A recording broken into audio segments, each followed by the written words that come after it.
Hello friends, great to all. You are most welcome in my YouTube channel and Facebook page. Today we will discuss about personal pronoun. Let's go start without any delay. What is personal pronoun? What is function and its position? Personal pronoun जिसे हम हिंदी में व्यक्तिवाचक सर्वनाम कहते हैं। क्या है व्यक्तिवाचक सर्वनाम? देखते हैं डेफिनेशन कि referring to people and things, यानी यह पीपल और थिंग्स को रेफर करता है। हिंदी में पीपल तथा थिंग्स के लिए यूज होने वाले प्रोनाउन पर्सनल प्रोनाउन कहलाते हैं। पीपल और थिंग्स के लिए यूज होते हैं। अब ये दो प्रकार से यूज होते हैं। एक तो सब्जेक्टिव केस में, सब्जेक्ट के रूप में इसका फंक्शन है, दूसरा है ऑब्जेक्ट के रूप में। हमने पिछले वीडियो में बात करी थी। अब सब्जेक्ट के रूप में मैंने पिछले वीडियो में जो बताया था, आपने ये शब्दों की लिस्ट है जो इसका हिंदी में मीनिंग क्या होता है ये आपने याद किए होंगे। फिर भी मैं बता देता हूं, आई का मैं हो सकता है मैंने, और आई का ऑब्जेक्टिव केस होगा मी, जिसे कहते हैं मुझे या मुझको। वी हम सब। ऑब्जेक्टिव केस वी का होगा अस, हमें या हमको। यू का ऑब्जेक्टिव केस होगा यू, यानी कि सब्जेक्ट और ऑब्जेक्ट दोनों में सेम कंडीशन में रहता है, इसमें किसी प्रकार का फॉर्मेशन कोई चेंज नहीं होता है। ही हिम, ध्यान रखना ही पुरुष के लिए यूज होता है और सी महिला के लिए यूज होने वाला प्रोनाउन पर्सनल प्रोनाउन है। शी का होगा हर, दे देम, इट।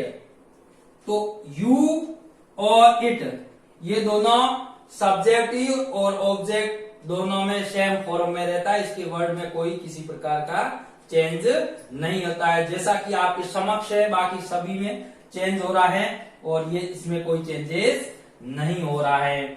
और इट का इट, इससे यह इट यानी यह, और यहाँ ऑब्जेक्टिव केस में जाते ही इट का मतलब हो जाएगा इसे या इसको।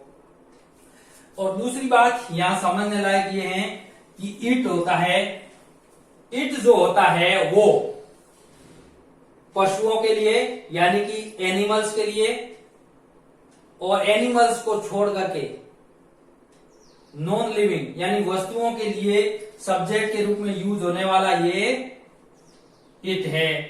इट का प्रयोग इन नॉन लिविंग थिंग्स के लिए और लिविंग में सिर्फ पशुओं के लिए, एनिमल्स के लिए यूज होता है।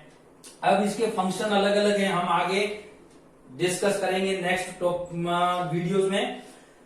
यहां मुख्य बात यह है कि यू और इट सब्जेक्ट और ऑब्जेक्ट दोनों में समान रूप से रहता है, उसमें किसी प्रकार का कोई चेंजेस नहीं होता है। It use for things and animal, it का प्रयोग थिंग्स और एनिमल के लिए यूज होता है। दूसरी नोटेड तीसरी बात यह है कि ये संख्या में पर्सनल प्रोनाउन कितने होते हैं? 7 होते हैं। कितने होते हैं? 7 होते हैं। अब इसमें से वी, यू और दे ये 3 प्लूरल प्रोनाउन हैं। कौन से हैं? Plural pronoun. आई, ई, सी और इट ये सिंगुलर प्रोनाउन है। अब इसमें बात ये ध्यान रखना है कि जो यू है ये सिंगुलर भी है प्लूरल भी है, लेकिन इसको अभी काउंट अपन प्लूरल में कर रहे हैं। और जब इसका सेंस के ऊपर डिपेंड होता है, जब एक व्यक्ति होता है यू यानी कि लिस्नर एक होता है, तो उसके लिए हम यू का यूज करते हैं। इस बात का थोड़ा सा ध्यान रखना है। अब आइए चलते हैं इन जो प्रोनाउन है पर्सनल प्रोनाउन, जब सेंटेंस में यूज होते हैं और सभी पर्सन आ जाते हैं तो अब पर्सन कितने हैं, यहां पर हमारे समक्ष एक और बात सामने आती है कि पर्सन कितने हैं, तो इंग्लिश में पर्सन 3 है।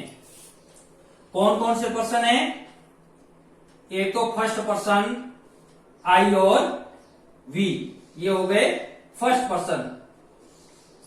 यू सेकंड पर्सन, यू कौन सा है, सेकंड पर्सन है। और ही सी इट दे, ये चारों क्या है, थर्ड पर्सन है।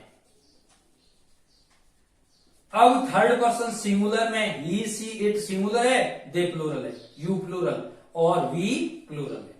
तो इस प्रकार से 4 तो हो गए सिंगुलर, आई, ही, सी और इट, और वी, यू, दे 3 हो गए प्लूरल। अब जो फर्स्ट पर्सन होता है, फर्स्ट पर्सन जो होता है वो हमेशा क्या होता है बच्चों, मित्रों, वो होता है स्पीकर। क्या होता है, स्पीकर होता है। सेकंड पर्सन होता है, वो होता है लिसनर।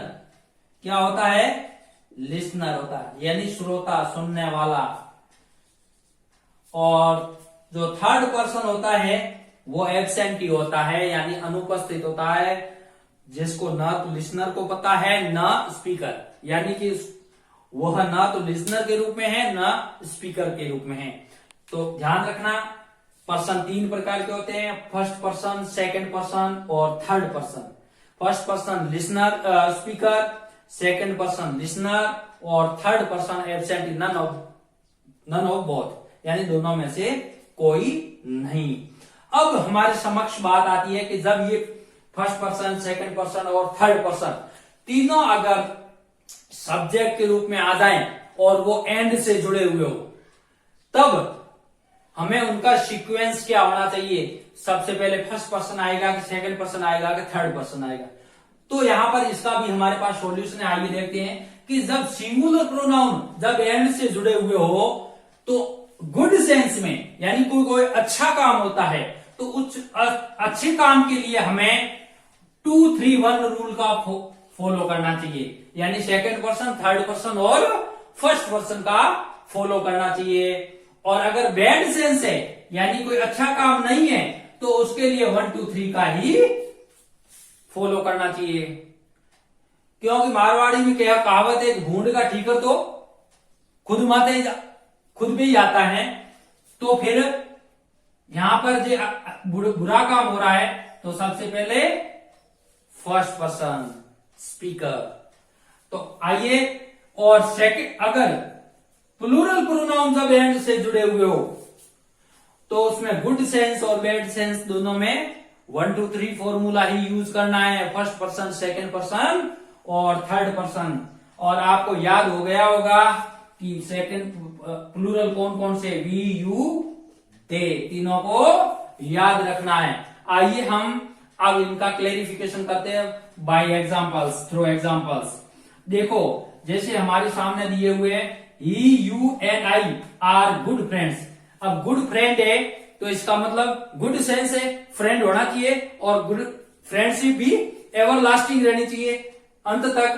तो देखिए, ये गुड सेंस की बात है, और गुड सेंस में हमने क्या क्या किया था, गुड सेंस में हमने 2-3-1 फॉर्मूले का, यानी सेकेंड पर्सन, थर्ड पर्सन और फर्स्ट पर्सन। अब यहां पे फर्स्ट पर्सन सबसे पहले क्या आएगा, सेकेंड पर्सन। सेकेंड पर्सन क्या है, यू।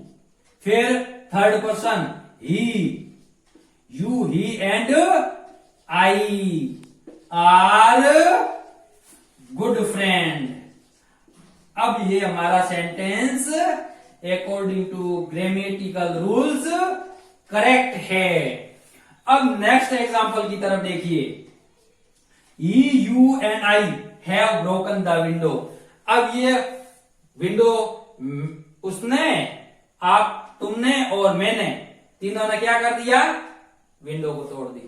विंडो को तोड़ दी मतलब क्या होगा, बैड सेंस है, गलत संदेश है, गलत कार्य है। और बैड सेंस के लिए हम किस रूल का फॉलो करते हैं, सबसे पहले आएगा फर्स्ट पर्सन, फिर सेकंड पर्सन और फिर थर्ड पर्सन।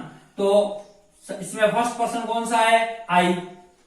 आई, फिर second person you and he have broken the window glass, या और पीछे कुछ भी ऐड कर दो, ग्लास ऑफ विंडोज कह दो, विंडो कह दो। अब तीसरा, अगले एग्जाम्पल की तरफ बढ़ते हैं। You, they and we should work together. आपको, उनको और हमें, should work together, work together, हमें मिलकर क्या करना चाहिए, काम करना चाहिए। अच्छी बात है, गुड सेंस है, लेकिन प्लूरल है। गुड सेंस हो या बैड सेंस हो, हमें क्या करना है, 1 2 3 फॉर्मूले का यूज करना है। We comma you and they should work together, मिलकर हमें काम करना चाहिए। एक और सेंटेंस लेते हैं।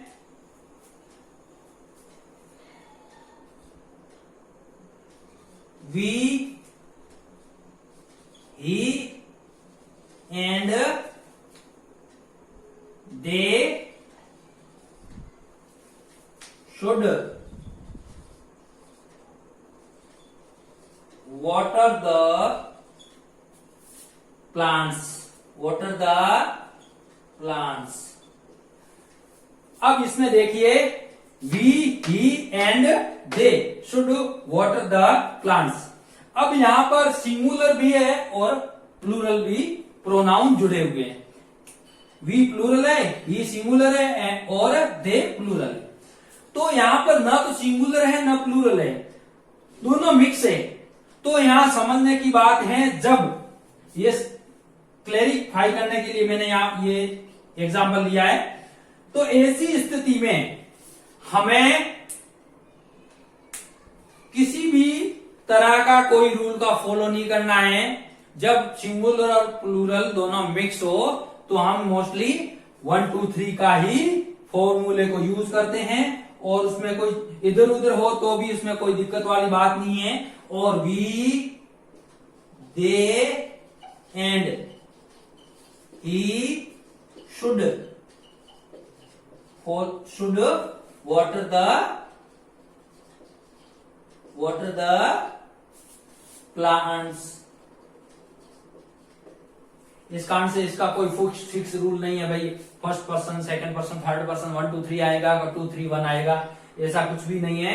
हाँ, सिंगुलर और प्लूरल दोनों सेपरेट हैं। उनके लिए अगर तीनों पर्सन अगर सब्जेक्ट के रूप में आए हुए हैं, चाहे दो आए हुए हैं, तो हमें इस बात का विशेष ध्यान 1 2 3 1 और 1 2 3 का ध्यान रखना है। दूसरी बात कि हमने इनकी बात करी फर्स्ट पर्सन, सेकंड पर्सन और थर्ड पर्सन की, सब्जेक्टिव केस और ऑब्जेक्ट के रूप में, दोनों रूप में हमने बात करी। अब यहाँ पर ये जो आया है, ही है, यू है एंड आई है, ये क्या है, ये सब्जेक्ट के रूप में पर्सनल प्रोनाउन का यूज हुआ है। एक दो एग्जांपल और देख लेते हैं जो कि ऑब्जेक्टिव केस की बात करता है। जैसे कल्पित प्रोवाइड आई बुक। कल्पित ने क्या किया, प्रदान करी, मैं बुक। क्या सेंटेंस सही है? नहीं। तो इसका क्या होगा, ये जो आई आया है ये वर्ब है, और वर्ब के बाद में आने वाला वो ऑब्जेक्टिव केस होता है, और मैंने यहां पर लिखा है आई। तो क्या आई सब्जेक्टिव केस में होता है कि ऑब्जेक्टिव केस में होता है? आई सब्जेक्टिव केस में होता है, और सब्जेक्टिव केस की जगह हमें जब ऑब्जेक्टिव केस यूज करना है तो आई का क्या होगा, तब हमें इस सेंटेंस को सही लिखने के लिए क्या करना पड़ेगा, प्रोवाइड मी होगा। आई का क्या होगा, मी बुक। तो यहां पर ये सेंटेंस गलत है, और कल्पित प्रोवाइड्स एस होगा, ध्यान रखना। सब्जेक्ट सिंगुलर है, प्रेजेंट इंडेफिनिट टेंस में वर्ब के साथ एस या एस लगता है तो एस। कल्पित प्रोवाइड्स मी बुक, कल्पित मुझे बुक प्रोवाइड प्रदान करता है, तो यहाँ आई की जगह क्या होगा, मी। अब यहाँ समझने की बात है, अगर ये भी लिख सकते हो कल्पित की जगह, जैसे कल्पित के लिए पुरुष है, पुरुष के लिए ही का प्रयोग करते हैं, तो ही प्रोवाइड्स मी बुक, तो यहाँ पर ही सब्जेक्टिव केस में और यहाँ मी ऑब्जेक्टिव केस में, और ये ऑब्जेक्टिव प्रोनाउन, ये सब्जेक्टिव प्रोनाउन। इस प्रकार से हमारे ये पर्सनल प्रोनाउन में मुझे विश्वास है कि आपको अच्छी तरह से ये पर्सनल प्रोनाउन समझ में आए होंगे, जिसका सिंगुलर और प्लूरल दोनों रूप, और इसकी डेफिनेशन, इसके यूजेस और सेंटेंस में इसका सीक्वेंस अच्छी तरह से समझ में आया होगा। अगर वीडियो अच्छा लगे तो जरूर लाइक करिए, शेयर करिए और वीडियो को अंत तक देखिए। Thank you so much, bye bye.